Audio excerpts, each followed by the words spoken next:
Hey! All right, it's Jamie from Not So Wimpy Teacher, and it is day one of the Not So Wimpy Teacher Experience.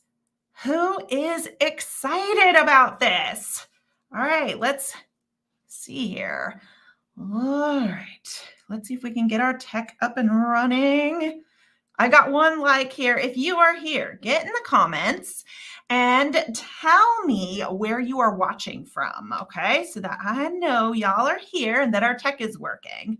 All right, William's excited. Awesome. Okay, if you just landed upon this, first of all, get in the comments, tell me where you're watching. But if you're wondering, what in the world is the Not So Wimpy Summer Experience? Well, this is a special event that the Not So Wimpy team is putting on for teachers in grades 2 through 5. We have a special training at this time every single day, every weekday in July. We're covering all kinds of topics, starting with grammar today. We're moving on to talk about spelling, vocabulary, writing, schedules, lesson planning, math, so many different topics. And there's all kinds of special deals, giveaways and prizes, even a game. So it's going to be lots of fun. And you get to do it from the comfort of your home. You can do it in your PJs or your swimsuit or whatever you want. And you get to hang out with us. So we're really excited for you to be here. So Not So Wimpy Teacher Experience. Are you guys ready? All right, here I'm looking where we're from. Queens, New York, Texas, Tennessee, upstate New York, Michigan, New Jersey, California. So all across the country, super excited. Awesome. Megan's teaching 4th, 5th. This training today is going to be perfect for any teacher who teaches in grades 2 through 5, which is really what the Not So Wimpy Teacher is all about. We love to support teachers in grades 2 through 5. All right. So I have some slides for you, and I'm like kind of like just catching my breath because my computer decided to just like conk out on me right before I went live. But I've got my slides. So here we go. Now, if you have the game board, make sure you got it out because there might be a secret word. If you don't, I'm going to tell you how to get that game board. And if you haven't signed up for our experience, this is the website you can go to get yourself signed up so that you get the reminders, so that you get the game board, so that you know about all the special promotions happening during this month. And here's the calendar of what you can expect this month. You can expect today we're doing teaching grammar in 10 minutes per day. I'm guessing you all are here because you're super excited about that. And we're going to move on tomorrow to spelling. And then on Friday, we will wrap up the week by talking about vocabulary. So that's just your first week. But look, we've got 4 weeks of fun trainings for you. And make sure that if you aren't signed up, that you head over and get signed up. And if you want to tag a teacher friend who you think might enjoy watching some of these trainings with you, go ahead and do that. Tag them so that they can get signed up too. That way you can pick and choose whichever trainings you want to come to. They're at the same time, same place every day. All right. Andrea says, I need help with 2nd grade grammar. All right, Andrea, we got you covered because today's training is called Teaching Grammar in 10 minutes per day. All right, grammar's a lot. And when you look at the standards, it might not look like a lot. In the Common Core standards, it's only a few standards, but if you just read them, each standard is so many different skills and there's so many rules to remember. I mean, honestly, as a teacher, I was relearning a lot of these rules right before I was teaching it to my 3rd graders because I'd forgotten so much of it. So there's a lot that we're asking our students to memorize, to learn, which can make it kind of feel overwhelming. And if we aren't careful, you can start a grammar lesson and it can take 30 minutes or an hour if we're not careful because there's just so much to dig into, right? There's so many rules and then exceptions to every single one of those rules. When I was in the classroom, I really only had 10 minutes to devote to grammar. And so I set on a mission to figure out how I could give my students the best possible instruction with those 10 minutes. And it was a lot of playing around with the schedule and the different activities that I used to come up with a routine and a strategy that worked for my students. And I've been sharing it with teachers ever since. And that's what we're going to be doing today. So if you have questions while I'm doing this training, definitely stick them in the comments. My team is here and I will do my best to answer as many questions as I can during the actual training if I can see them. Otherwise, I'm going to do a Q&A at the end. So you can still get your questions answered at the end, okay? There we go. So this is so important that we talk about from the beginning. In fact, if it's the only thing you walk away from this training, which it won't, but if it were the only thing you walked away with, it would be so valuable. And that is that grammar does not replace writing. They're not the same. Sometimes when I would ask teachers, like, what are you teaching in writing this week? They might say things like, I'm teaching plural nouns. And certainly grammar can help our writing. But grammar can't replace writing. Our students still need mini lessons on things like leads and transitions and paragraphs, topic sentences and concluding sentences and conclusions and so many things. I could go on and on. They still need writing lessons. Grammar can't replace it, which is why I have so little time to teach grammar, because I still need to have my writing workshop. There's so much more to writing besides grammar. And in fact, in most rubrics, grammar is going to be under mechanics, and your students don't really get a ton of points for it. So if all we do is focus on grammar, our students don't grow as much in writing as we wish they had. So we still have to have a writing workshop plus a little bit of dedicated grammar time. Sound good? Do we have both time for grammar and writing? I know how challenging it can be. Putting together your classroom schedule is like putting together a puzzle, a very challenging puzzle, but it's so worth it when we come up with that perfect schedule that does include the minutes that we need. So can we come up with 10 minutes for grammar? That can be like 10 minutes right before your writing workshop or 10 minutes later in the day, but we don't want to replace our writing workshop with grammar. It needs to be an addition to. Now, this is a really important lesson I learned the hard way, and that is that grammar needs to be taught in small pieces, like very small pieces. When I was young, my parents taught me to cut my steak into tiny pieces so it was easier to chew. And that's exactly what we have to do with grammar for our students. We need to cut it into the tiniest of pieces so it's easier for them to remember, for them to chew. And we might think we're teaching it in small pieces right now, but I found that most of the time when we really get to thinking about it, we're trying to give them too much at one time. And that's why it starts taking longer than 10 minutes, is because we're trying to give them too much at one time and they can't remember it all. And then we have to reteach it the next day and the next day and then 2 weeks from now because we gave them too much at once. If we break it down into the teeniest of tiny pieces and just let them sit with that for the week, they tend to memorize it quicker and need less reteach, which saves us so much time in the long run. And so I want to give you sort of an idea of the pieces. When I would go to teach grammar early on, I would start with nouns, but yeah, on week 1 with nouns, I would do everything there was about nouns. I'd be like, okay, now there's common nouns and there's proper nouns and there's plural nouns and there's singular nouns and possessive nouns. I would try to do all of that. I would just be spewing it all at them. And their poor little faces were looking at me like, whoa, I was with you on that person, place, and thing, but now I'm lost. And I feel so bad for doing that to my kiddos, but I was going too fast. I thought, well, I told them it was a person, place, thing yesterday. Today, we're going to talk about common and proper. Tomorrow, it'll be singular and plural, and then we'll do possessive. And that would be my week. And that's way too much. That's way too much at the elementary school stage. I learned that. So you're going to see when I say nouns is week 1 on quarter 1, I'm talking about what is a noun. It's just identifying nouns. And the next week is just identifying verbs and then identifying adjectives, adverbs, and pronouns. That's it. Just the identifying. And then we start going into some of the differences like regular and irregular. You're also going to notice that I have a review week. We teach 7 new skills and then a review week because we need to continuously be reviewing these grammar skills. Because if we talk about it for 1 week and then we don't mention it again for months, they're not going to remember. There's natural review that comes, like when you teach a student how to identify a noun, you can still identify the nouns when you're talking about identifying verbs. You could start by saying, hey, let's find the nouns. Now I want to talk about verbs. Now let's find the verbs in the same sentence. So you can still keep using the skills and just adding on a tiny bit at a time. You want to keep just building upon what you taught the week before, just a little bit at a time.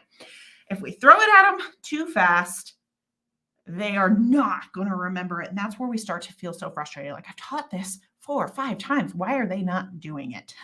I figured out the answer, and it was because I was giving them too much at one time. All right, this was for 3rd grade, this sample here. I'm going to, in just a couple moments, I'm going to, nope. All right, I've got a slide coming here. Sorry.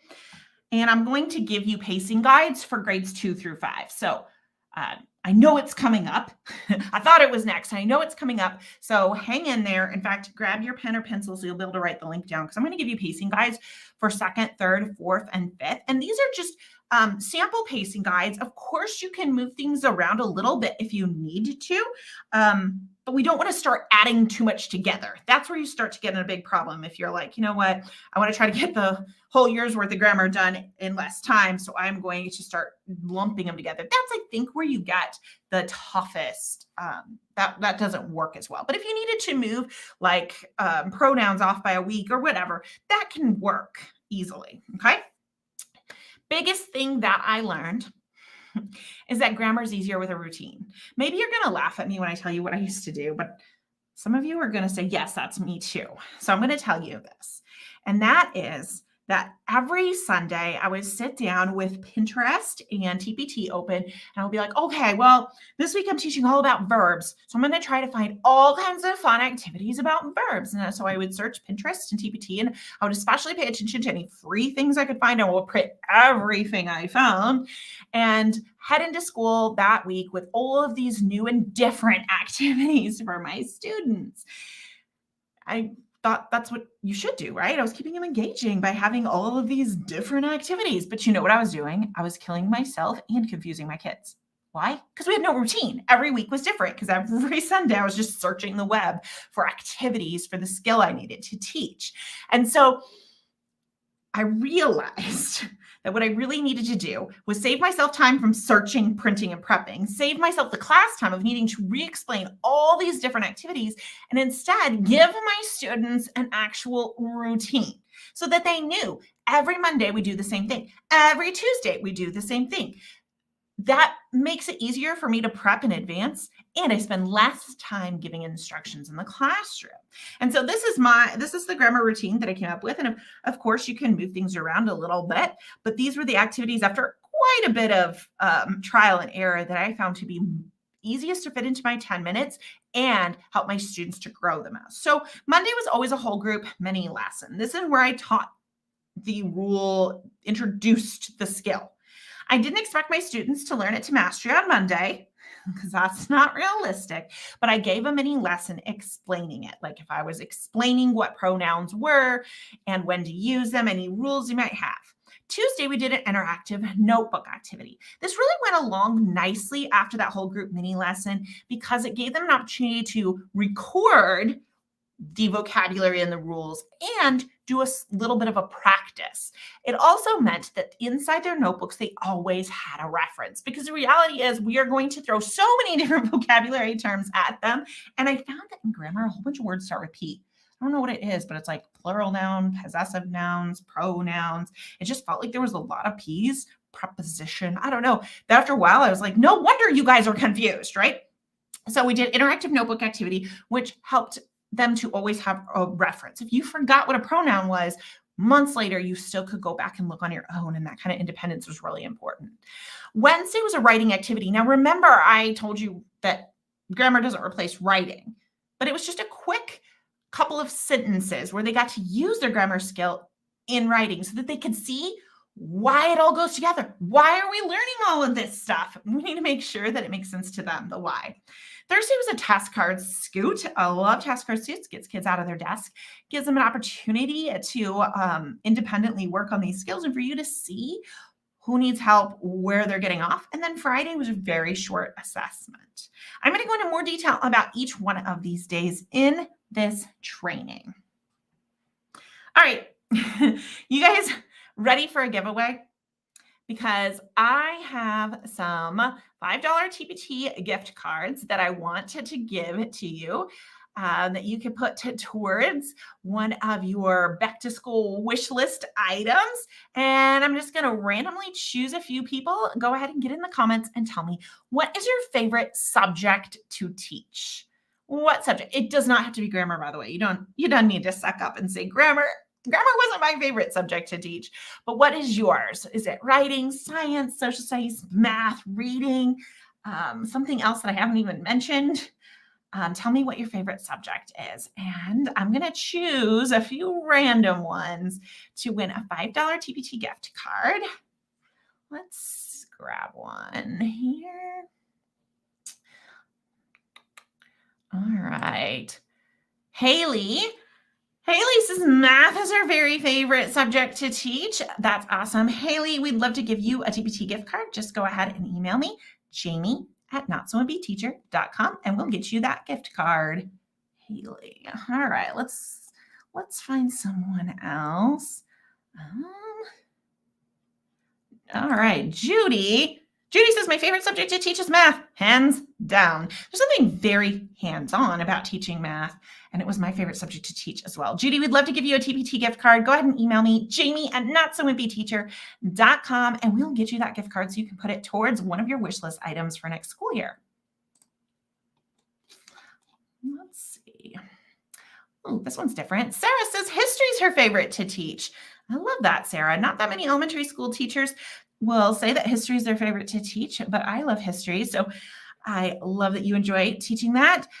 Send us an email, jamie@notsowimpyteacher.com, Sarah, and we would love to send you a TPT gift card. I'm going to choose one more right now, and I promise there's going to be so many giveaways this summer. So make sure that when you watch these trainings, you can also type. All right, here's one. Julie says reading is her very favorite subject to teach. Julie, I love helping kids to find their love for reading. That is just so much fun. Julie, send us a email, jamie@notsowimpyteacher.com, and we will get you a TPT gift card. All right, that was fun. I love giving gifts, so no worries. I've got more giveaways coming, okay? All righty. Let's talk about the Monday mini lesson. I showed you my routine, and now I want to go into a little bit more detail about what each one of those days looked like so that you get a better idea of how I was able to teach grammar in those 10 minutes, some of my do's and don'ts. The Monday mini lesson, I think, is so incredibly important. We've got to give students the vocabulary. We've got to introduce the skill to our students. And I often found that any of my ELA curriculum that I had over the years very rarely just had that introduction lesson for grammar. And so I often found that I was just standing up in front of my students, kind of having to come up with it on my own, realized that actually takes so much more of my time. And so I created some PowerPoints, which just sped it up so much for me. Now I will tell you that I was super nervous about using PowerPoints. When I first started teaching, a really lovely teacher on my team gave me PowerPoints for every week of reading. But it was just like a PowerPoint about the story they were supposed to read that week. And I found it so boring. And I was boring about how I used the PowerPoint. I mean, it was a lot my fault, as well as a little bit of the actual PowerPoint. But I've since learned that PowerPoints aren't the enemy. It's just how we use them, how we make them. Are they engaging? We don't want to just stand in front of our students and preach and read, okay? They don't remember that, and it's boring. So here's some tips. Make sure that your slides provide opportunities for students to talk. In fact, if I go back and you can look at some of these samples down here on the middle one, it says, do you notice anything about the endings of these adverbs? I ask this question, and you can let students answer just out loud. You can have them be turning and talking to their shoulder partner, which is something we did a lot in my classroom. Over here, you're going to see there was sorting.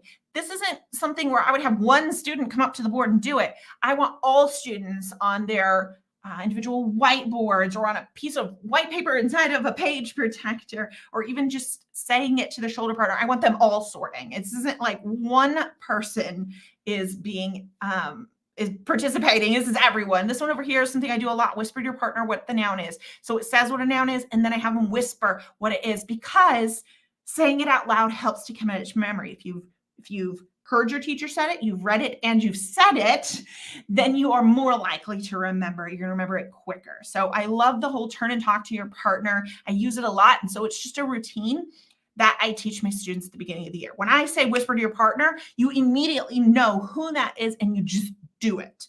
And so we teach that routine early on, because I'm going to have them engaging with people in their group or near them all year long. That makes these PowerPoints so much more effective. Now, when you give them time to talk, you got to move fast and you have to keep it short. I love talking. And so I can get up there and I can give so many examples, and I can talk and talk and talk. That the PowerPoint kind of helps me to keep me on track. But I was finding I was giving my students too much time. So I would tell them, hey, what do you notice about the endings of these words? And then I would stand there listening to them for too long. It's just a real quick, what do you notice about the endings of these words? Good. I heard lots of you say that you noticed they ended in ly. And it's just that quickness. And I think that keeps our students focused and on track, because if we start to slow down too much and give too much time, some of our students are going to get off track completely. And then it takes a long time to get them back on track. If you only have 10 minutes, you got to keep moving fast. We can't afford to let them get off track, right? All right. The Tuesday notebook. I love interactive notebooks. I really, truly love them. But you have to be careful with them too, because they can be incredibly time consuming. And I learned this the hard way. I used interactive notebooks right from the very first year I started teaching. My neighbor teacher told me about them, and I instantly fell in love with them. I'm a visual person, so interactive notebooks are exactly how I would have want to learn as a student. Here's the thing. Our interactive notebooks can be beautiful, but they are not a scrapbook. They're not an art project. And I bought these interactive notebook activities that had all kinds of things that kids had to cut out, all kinds of cutesy clip art they had to cut out, all kinds of really difficult pieces. And it would take my students forever to cut. And we don't have time for that. So tip.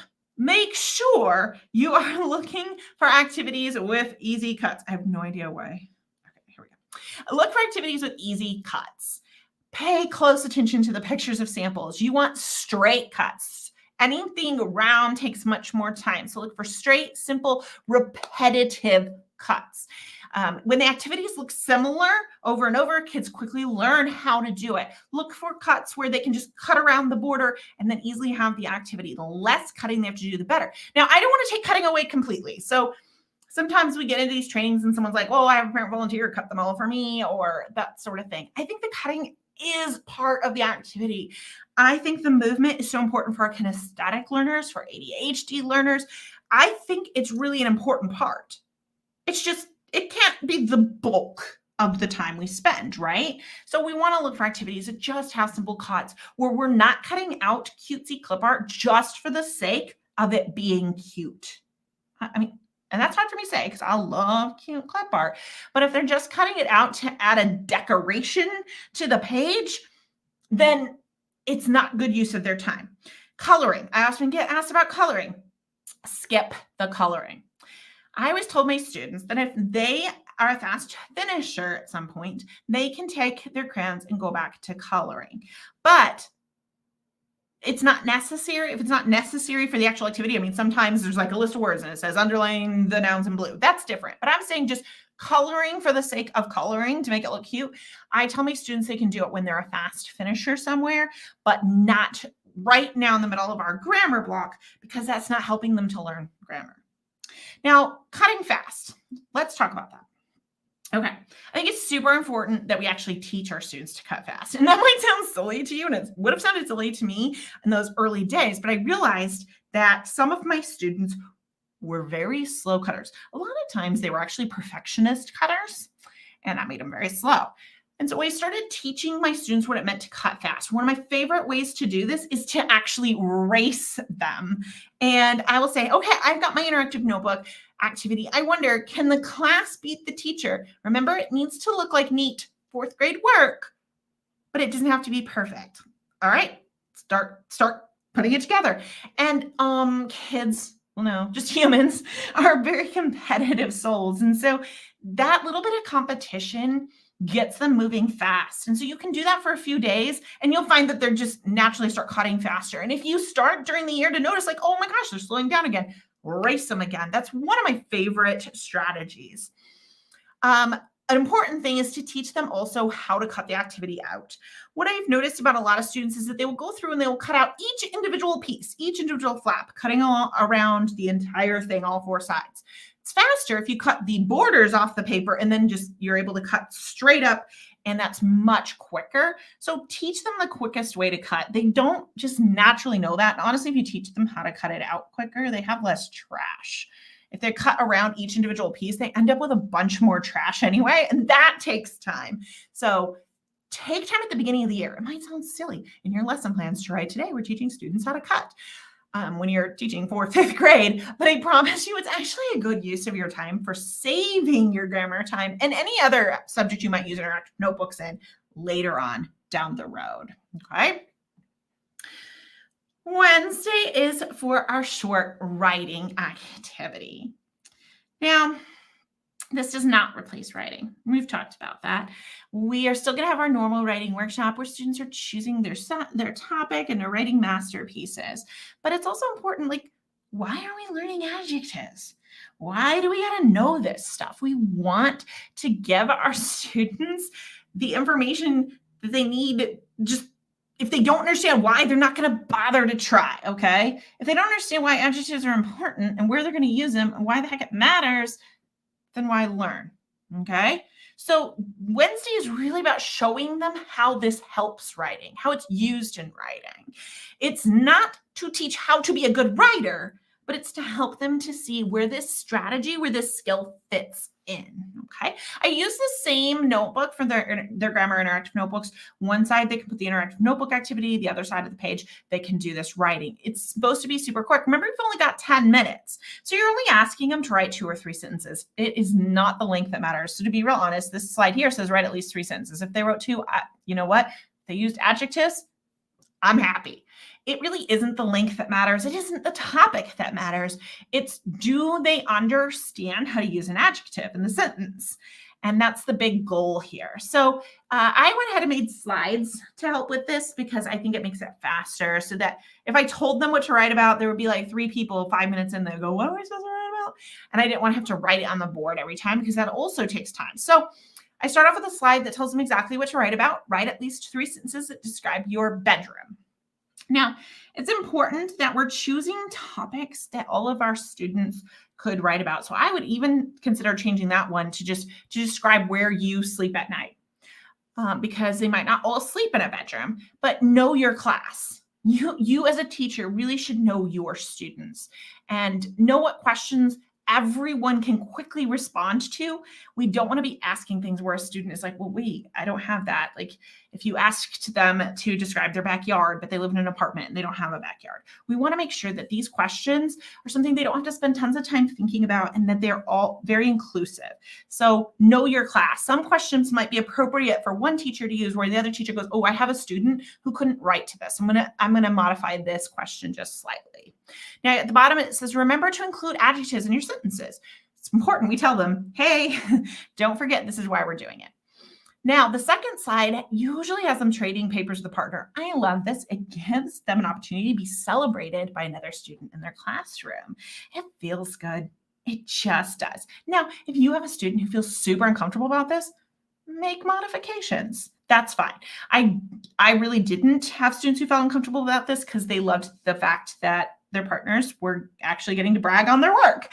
So you trade papers with a partner, circle all the adjectives in their writing, underline the noun that it is describing. A lot of times I'll even have them say, who wants to raise, I think it's slide 3. It'll say, who wants to raise their hand and tell us one adjective that your partner used in their writing? And this is the part where they feel very celebrated by their partner. But if you don't want to do trade papers with your partner, that's fine too. The important part is they're going through, they're looking for the adjectives, and this is proving to them that adjectives are used in writing. It's making their sentence sound better than without. Okay. I just saw Rose say, hey, do you have any workshops on how to use interactive notebooks? One of the trainings this July in our teacher experience is all about interactive notebooks. So Rose, that's going to be a good one for you. All right, make sure these prompts are super short. Again, we're not asking them to write a story or even a full paragraph. It's so tempting. I think we have really high standards as teachers, and we're like, you know what, you're in the 5th grade, you should be able to write a whole paragraph. It's not that they shouldn't be able to or that they can't. It's that we have very limited amount of time, and the goal right now is just the grammar skill. So we want to just keep our eyes on that goal. And then that share time. And what I mean by share time is that time with the slides that talked about underlining their partner's adjectives or raising their hand and sharing an adjective they found in their partners. For me, this is a really important part because they get to hear what other people were doing in their work, and they get to see their partner kind of bragging on them. But keep this short as well. The share time can just be a minute. That's it. And so I really love getting them talking. I think it makes it more engaging. If you've just asked them to write, some students get very exhausted very quickly with writing, but then you immediately follow it up by a chance to talk. I feel like that makes the time even more engaging and fun. Okay, Thursday. Thursday's my favorite day, guys. Thursday's task cards. This is always a favorite of my students, which made it a favorite for me because when your students are having fun, well, that makes teaching pretty dang fun, right? So task cards were my very, very favorite. And I did task cards almost every single Thursday. So we taught the routines and procedures early in the year so that students knew what was expected of them. And that way we could move faster. I didn't have to give directions on how to do a task card scoot every day because this was routine. It was just every week we did it. All I had to do was start passing these things out and they knew what was expected. All right. Task cards are so fun because students get to move. Now, there's so many ways you can use task cards, and I'm sure that a lot of you use task cards, but here's how I use the task cards for my Thursday scoots. And you certainly can do it different in your classroom, but I love to do it this way in my classroom every Thursday. I gave them the recording sheet, which you can see the adverb example right here, and I took the task cards and I set them around our classroom, just on the desks and tables. Most of my task card sets come with 24. I never had a perfect 24 kids in my class, though. And there's sometimes that I would have teachers say, oh, well, could you make me extra task cards because I have 26 kids? You don't need to have a task card for every kid. This is really not necessary. It doesn't help to make the activity more effective. So even some teachers might just take away some task cards and say, hey, we're short on time this week. We're just going to do 12. You can do that too. I would just take the task cards and place them around the classroom. And then students were instructed to start with whichever task card was closest to them. So maybe there was one on their desk. And so they started with that one. It might not be number 1, probably not. But whatever one it was, it might be number 16. And they would read it, record their answer on the blank for number 16, and then move to the next closest. I do not set a timer, and then when the timer goes off, everyone moves to the next card. The reason I don't do this is because it makes it take too long, and by not doing so adds more differentiation. So some of my kids are going to go through these task cards quite quickly. They understand the skill really well. They're strong readers, so that's not difficult, and they're moving fast. I don't want them to just stand there waiting until a timer goes off because that's when they actually start talking and getting off track and off focus. Instead, I want them to keep moving. When they're completely finished, they can color their interactive notebook activity. But now they're not just waiting, like doing the question, waiting, doing another question, waiting. They just do the question, move, do the question, move. Now, I have other students who are going to move much slower. They might be struggling a little bit with the reading. I do try to keep the reading level kind of low on the task cards because the we're not testing how good of a reader they are. We want to test whether they know this grammar skill, but they still might be struggling with the grammar skill, the reading, and so they're going to move slower, and that's okay too. When the time is up, when the 10 minutes are up, it's okay if they didn't finish all 24. So this comes as a kind of a surprise to people. They'll say, there's no way I can do it in 10 minutes. Some of your kids will not be able to do it in 10 minutes, and that's okay. They're not ready to do 24 of them in 10 minutes, and that's okay. But did they spend 10 minutes working on adjectives that day or adverbs or whatever it is? Then it was a win. Moving at their own pace is differentiation.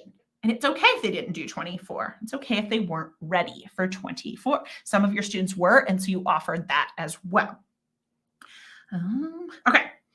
I already told you this, but students moving at their own pace, I just think this keeps everyone more focused, plus adds that differentiation.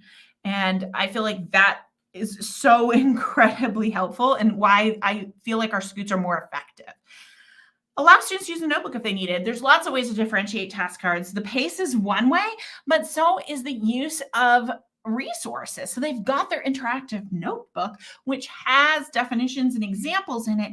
And if that would help them, certain students or groups of students, allow them to use it. And that's another quick way that you can differentiate.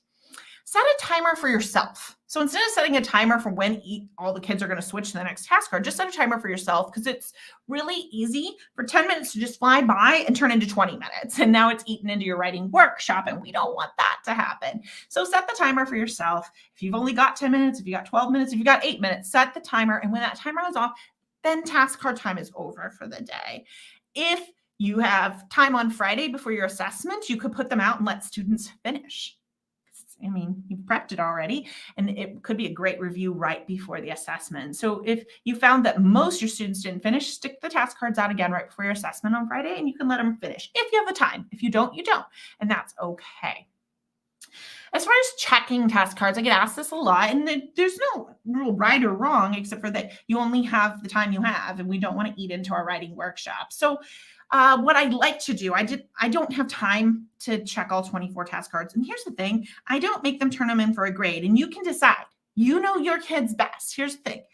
If you feel like they're ready to be assessed, then you can have them turn it in for a grade. But for me, the task cards were a practice. I wasn't ready to assess them yet. I was giving them this opportunity to practice. You can decide whether your students are ready for it to be a grade or not. My students just really needed the practice on Thursday. This was helping to prepare us for the assessment on Friday. And so I didn't put it in as a grade. I don't grade everything. I don't have time for that. And I don't recommend that you do either. But what I would do is I'd walk around, and I especially would pay attention. If you bring the teacher answer key with you, it helps. But I especially pay attention to the few that I thought were a little bit challenging. And I would be walking around to see if, just peeking over their shoulders, not soldiers, shoulders. How is everyone doing on number 8? And if I felt like I saw there were certain ones that students were getting wrong often, then I might just do task cards for 8 minutes and use the last 2 minutes to go over 1 or 2 that I saw students struggling with. Or we could even right before the assessment on Friday, go over the ones that I saw students struggling with the most. You can also display the answer key so students can self-correct. You could collect that just to get an idea of which ones they were struggling with. And I think if you explain to students, like, it's not for a grade, it's just that I need to know which ones you're struggling with so I know which ones to review before the assessment. This could become a 5-minute review before you give them their assessment. Lots of options. I'm a big believer in doing what works best for your students. I love to reuse these cards for test prep. Once you've already prepared them, if you can come up with multiple opportunities to use them in 1 year, it makes them even more valuable. And so, yes, your students did them once. They're not going to remember that. And test prep is all about reviewing stuff they already did. It doesn't need to be like giving them a whole bunch of stuff they've never done. So what you can do is you can give them a recording sheet, and you can go through your task cards, choose 2 task cards from each set. Choose 1 and 2 from the nouns, choose 3 and 4 from verbs, and 5 and 6 from adverbs, and set them out as a fun scoot during test prep time. You can put them in your ELA centers if you have those. The task cards can definitely be part of a center. They can be set out for fast finisher activities. They can be done and redone.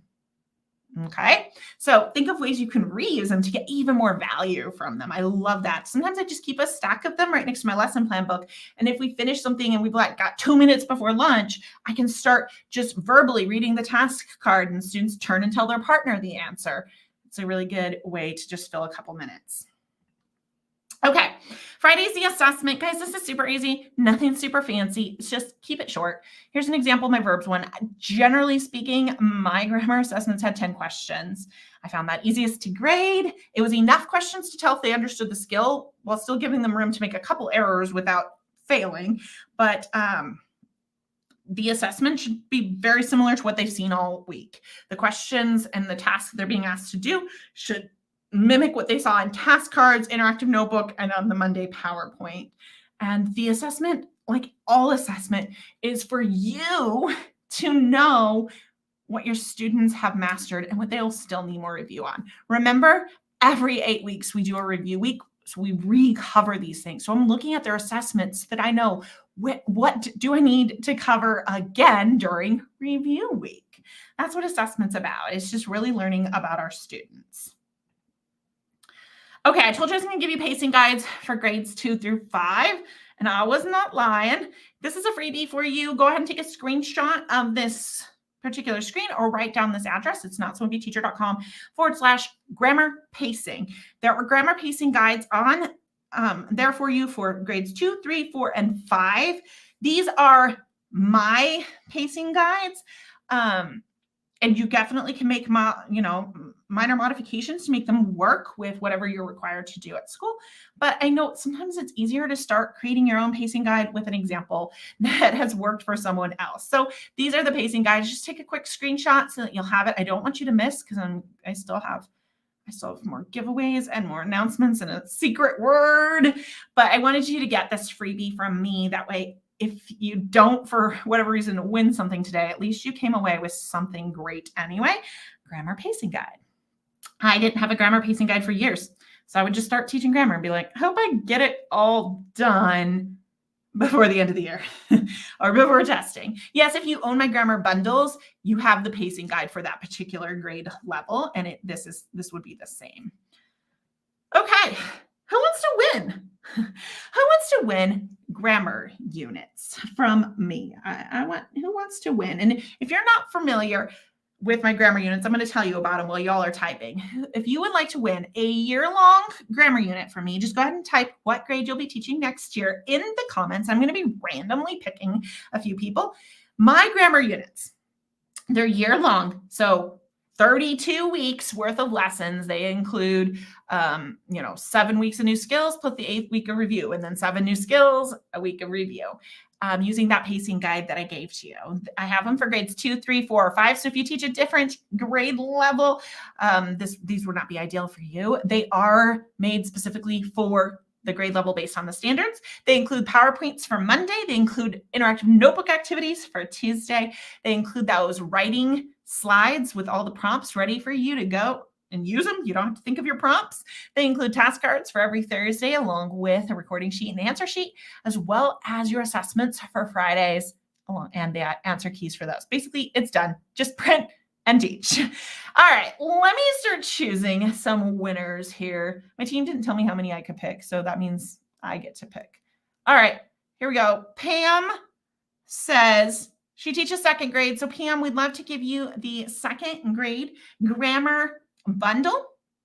And all you need to do is email us, jamie@notsowimbyteacher.com, and we will get you that 2nd grade grammar bundle. All right. I'm scrolling so I can get some of the early ones, some of the late ones. I got it. Okay. Elena says she's going to be teaching 4th grade next year. Elena, would you like a free grammar unit? I am going to send you the 4th grade grammar unit. Just go ahead and email me, jamie@notsowimbyteacher.com. Congratulations. All right. I'm going to give some more. They didn't tell me, so it's up to me, I guess. All right. Tracy Hughes. She's going to be teaching 3rd grade. If you'd like our third grade bundle, go ahead and send me an email. Tracy and my team will get it for you. Just send me an email, jamie@notsomebteacher.com. I got to go with this one. She says it's her birthday. Melissa Jo, happy birthday. She's going to be teaching 5th grade. We'd love to send you the 5th grade grammar bundle, Melissa Jo. Just send me an email, jamie@notsomebteacher.com, and we'll send that off to you. I want to find one more. I'm scrolling. Let's see. I want to find one more. All right. Heather Garcia. Heather, she's going to be teaching 3rd grade next year. I would love to send you the 3rd grade grammar unit. Go ahead and send me an email, Heather, at jamie@notsomebteacher.com, and I'll get it for you. All right, friends. I know not everybody wants a free grammar unit, but I do have some really good news. We wanted to celebrate this first training in the beginning of the Not So Wimpy Teacher Summer Experience. So all of our grammar bundles are 20% off, but just for today. They're only on sale today.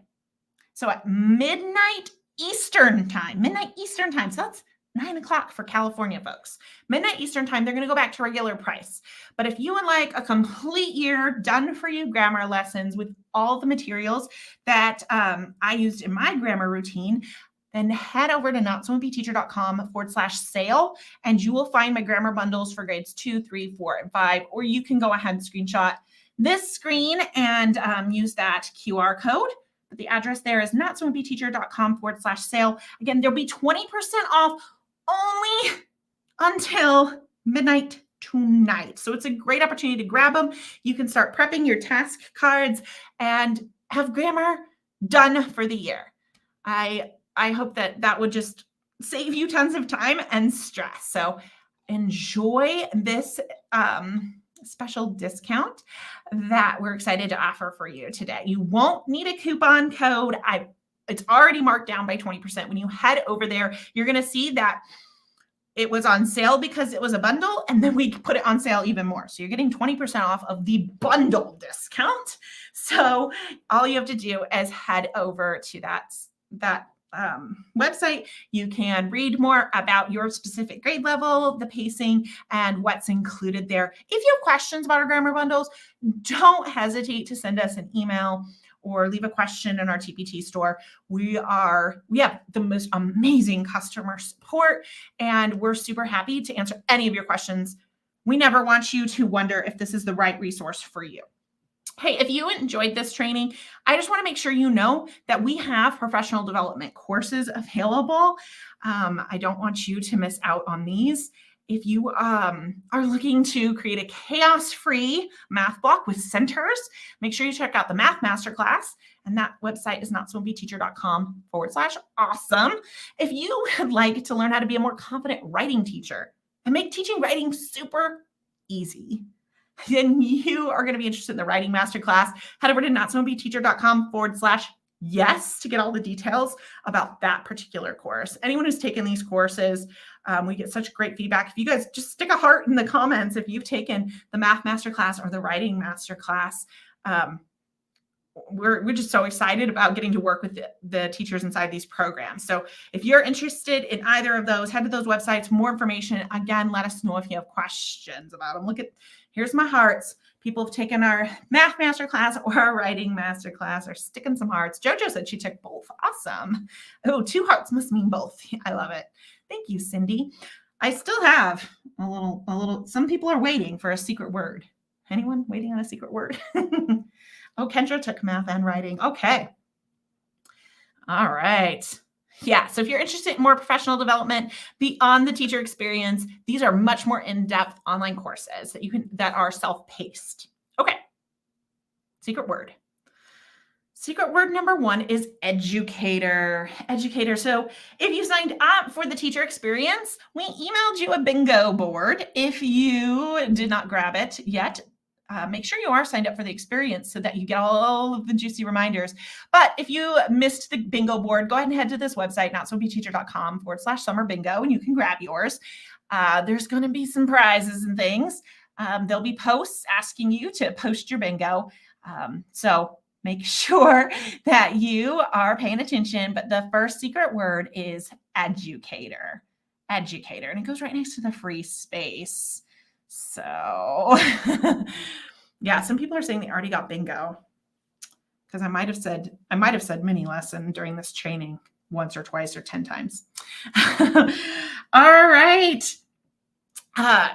The next trainings, I'm so excited. I love doing these. Way back in 2018, we did something exactly like this, and we just had so much fun that we brought it back. So if you are not signed up yet, head over to notsowimpyteacher.com/summer experience and get yourself signed up. All right, here's what's coming up. Tomorrow, we're going to talk about a simple spelling routine. Today, I shared my grammar routine. Tomorrow, we're going to share a spelling routine. And oh my goodness, I struggled with how to meaningfully teach spelling. If you did too, this is going to be a great training for you. On Thursday, we're going to continue talking about spelling. We're going to talk about how to differentiate spelling. On Friday, we're talking about vocabulary routine. As you can see, I love routine. Routine should have been a word on the bingo board, huh? Next week, we'll be talking about writing. The next week, we've got interactive notebooks, close reading, daily schedule, batching your lesson plans. And the last week is math, all kinds of things about math. So we have so many different types of trainings coming up. Make sure you go and get yourself signed up, because that's how you get the reminders and the extra information and the bingo board. All right. Okay, sorry, I do talk a mile a minute. So I really hope you enjoyed this grammar training. Thank you for taking time out of your schedule, whether you watched it live, whether you're watching the replay. We really appreciate you. And if you have some questions I can answer, now would be a great time. Okay, I'm going to head over. There were some questions asked. If you have a question, stick it in the comments. I'm doing my best here. Julia asked if we could switch the order to match your curriculum. And Julia, you definitely can. I mean, with some limitations, right? You got to teach a noun usually before you teach an adjective, but I'm guessing your curriculum also does that. But you can certainly make some modifications. Shannon, my district's on a 4-day week. How would you recommend scheduling things? We get asked this a lot, Shannon. There's multiple things you can do. I probably would skip Wednesday as long as you have a writing workshop, because you can remind them to use their skill during the writing workshop. So I might just do Monday mini lesson, Tuesday interactive notebooks, Wednesday task cards, Thursday assessment. If I had a 4-day week, that's probably what I would do. But every classroom is just a little bit different.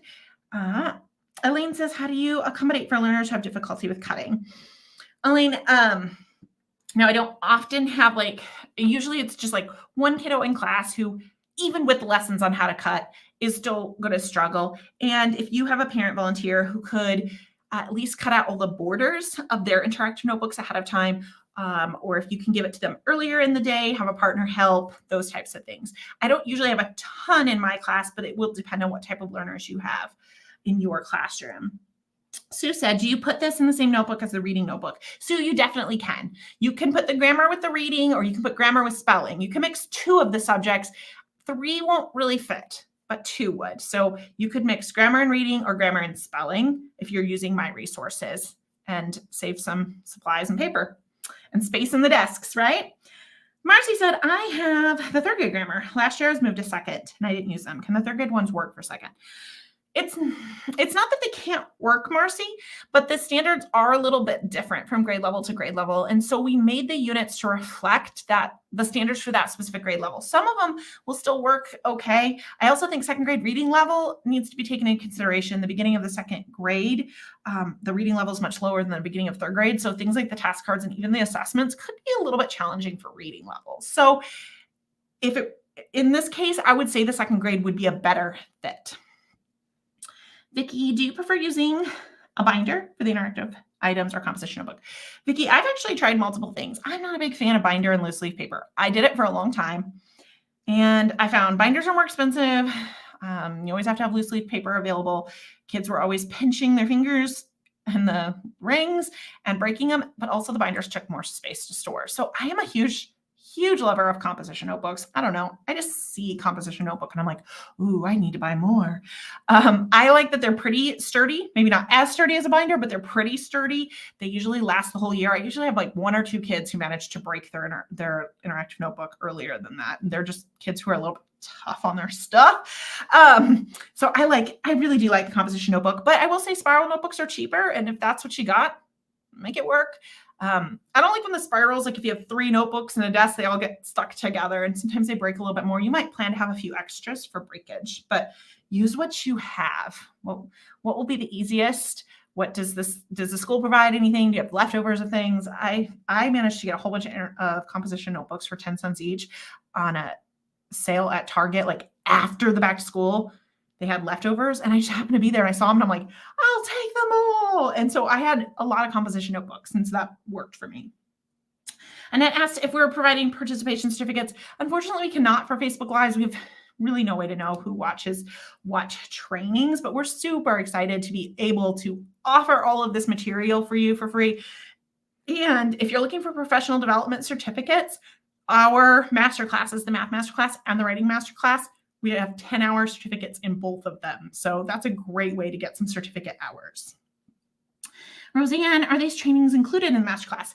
Okay, so this is a great question. If you took the writing masterclass, then the week of writing trainings we're doing this July, they won't be nearly as in-depth. You have way more information in the masterclass. Again, if you took the math masterclass, then the 4th week when we're doing math lessons, you won't need those because you have much more in-depth trainings inside of the math masterclass. So those can be your weeks off, but be sure to be watching for certain prizes and promotions and things like that. But yeah, you don't need to watch them if you have that masterclass. Okay. I'm still looking at all the comments. Lori says, let me just put it out. Lori says, how do you speed up the students when it's only a 10-minute class? Well, we talked a little bit about different ways during the training. When it comes to Monday's mini lesson, really that's a teacher thing. I like to talk, so I can talk more than 10 minutes. I put on a timer. When 10 minutes is up, 10 minutes is up. We move on because I don't want to take away from the writing workshop. Tuesday interactive notebook, we talked a lot about teaching them how to cut, making sure you provide activities that are super simple cuts and racing them. Wednesday, again, use the timers. If it says to write 3 sentences and you gave them 5 minutes to do so and some didn't write 3 sentences, it's okay. The 3 sentences isn't the important part. It's the adjectives, right? So use the timer. Thursday, task cards, timer. And again, every student doesn't have to complete every single task card for it to be a success. Some students might work on 5 or 10 task cards, but it was still them practicing the skill for those full 10 minutes. And that's what really mattered. That was just the pace that they work at right now because the skill's still new to them. Friday assessment actually only takes my students like 5 minutes or less. So that does actually give me a few minutes to review if I want to. Okay, some of the questions are, I'm trying to get to as many as I can here. And my team is also adding them.